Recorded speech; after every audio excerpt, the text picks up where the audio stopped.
Muchaneta to Napel. I am here at the Key House, which is located at Munich Fabric Start, and I'm sitting with Isabella. Isabella, would you like to introduce yourself? Sure. No, it's a pleasure to be here today talking You to too. you. Yes. And I'm Isabella Tonaco, and I work for SCTI, Sustainable Chemistry for the Textile Industry. It's a not-for-profit organization founded in 2020. And what is the objective of your company? What is your goal? And you're kind of like, where do you want to be headed?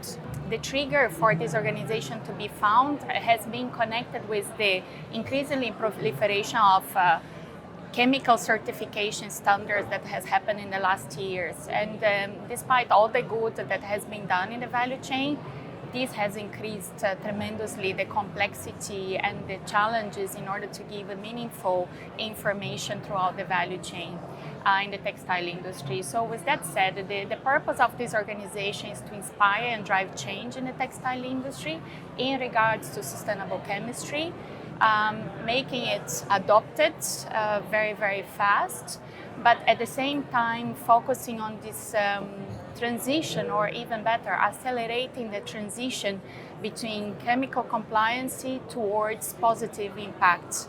And basically this, the trigger, as I said to you, is really to drive also industry convergency. So at the moment you have so many methodologies, you have so many standards, they are quite similar but yet different.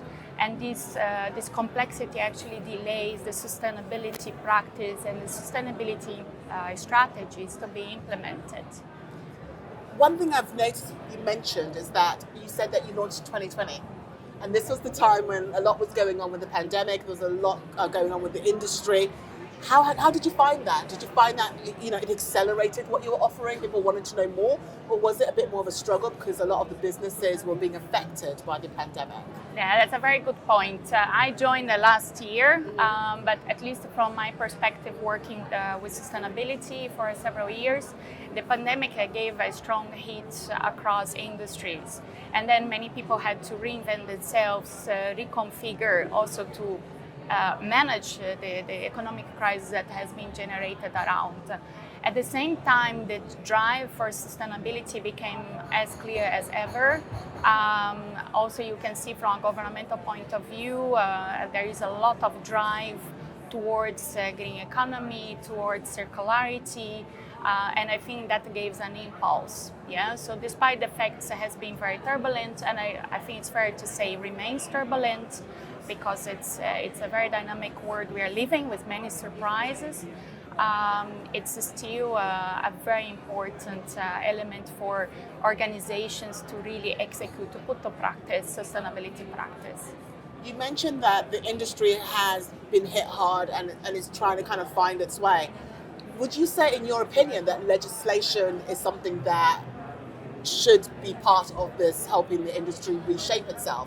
Do you think that we should stop self-governing ourselves, basically, which is what we've been doing? Because I know that a lot of companies have been left confused and unsure as the EU puts legislations into place. I mean, what are your thoughts on this? Yeah, I think that's a very good point. I think it goes both sides. On one hand side, there is always market demand. So if you go to consumers, to younger generations, it's very clear that also their buying behavior are in a transition, are changing. And yet you need a regulatory framework to support the industry complexes to move along. Otherwise, you always have those gaps. So our initiative, for example, really drives also this industry convergence, so that you have one industry standard, one methodology where you can really drive the change and also measure your impact. Otherwise, as I said, yeah, we govern ourselves, but then as much as we want to do good, if there are multiple initiatives but not converge in one direction, first of all, you spend a lot of time, you spend resources from multiple parts of the value chain. So if you are a chemical producer, you deplete the resources that you could put in R&D because you are managing or paperwork, data management. And then if you're a brand and retailer, you retrieve resources to do developmental projects. So I think both things need to walk hand in hand. And I think also industry needs to give constructive and candid inputs to regulations so that they are meaningful to the implementation and are also feasible on the ground. I think you hit the nail on the head when you said we all need to have our nose in the same direction. One of the reasons why the industry is not evolving as quick as it could is because all of us have our mini projects, but we're not working towards the same goal. So with regards to that word sustainability, it's kind of losing its value a little bit. I mean, what do you think of that word sustainability? Is it something that you feel like we need to kind of readdress because it's losing its strength? Or would you say that it's a word that we all need to kind of define as an industry and have that one definition for it? Yeah, I like what you said. I think having the principle, especially if you have to measure impact, that is one, or not simplified, comprehensive. Actually, it's not going to be simple, but that also explains and can back up claims. I think many things we have seen is that you want to say something, but can you back up? Do you have data for it? Yes. Do you have the facts? Can you prove it? And then you lose it. And then this whole notion of sustainability gets questionable. Indeed. Especially for consumers that will not have the technical background.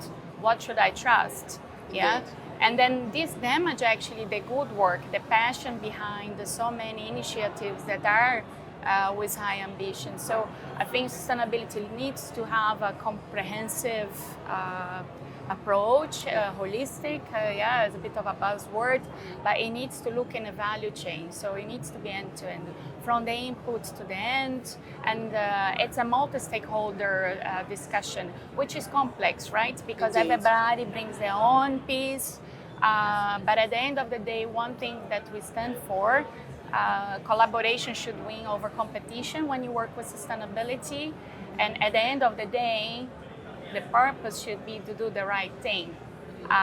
This should be our North Star. So if you have you have that part that complements what we have been doing, let's work together, which of course changes at the core a lot of the ways of working that we have been put into today's value chain. I'm just going to repeat what you just said. Collaboration wins over competition. I mean, if that doesn't kind of sum it all up, I don't know what will. Before we end, I would love for you to share with us what are your 3 key takeaways you'd like our audience to know about you guys. Yeah, that's very nice. So first of all, I think we discussed a lot about industry convergency, how we can collaborate along the chain in order to have a comprehensive and yet meaningful sustainability practice on the producing areas. Adopt sustainable chemistry as much as possible, because in a way there are already a lot of solutions. Let's don't wait by the golden timelines, but let's do it today what we can. And at the same time, I think it's just changing the ways of working. Yeah? So we needed to be visionary. We needed to always aim as a sustainability, let's say, a professional. The work is never done. Yeah? Indeed, yes. So let's target that sustainability products, they become something that is available for everyone to wear it. Yes. Yeah. Perfect. Thank you, Isabella. Thank you.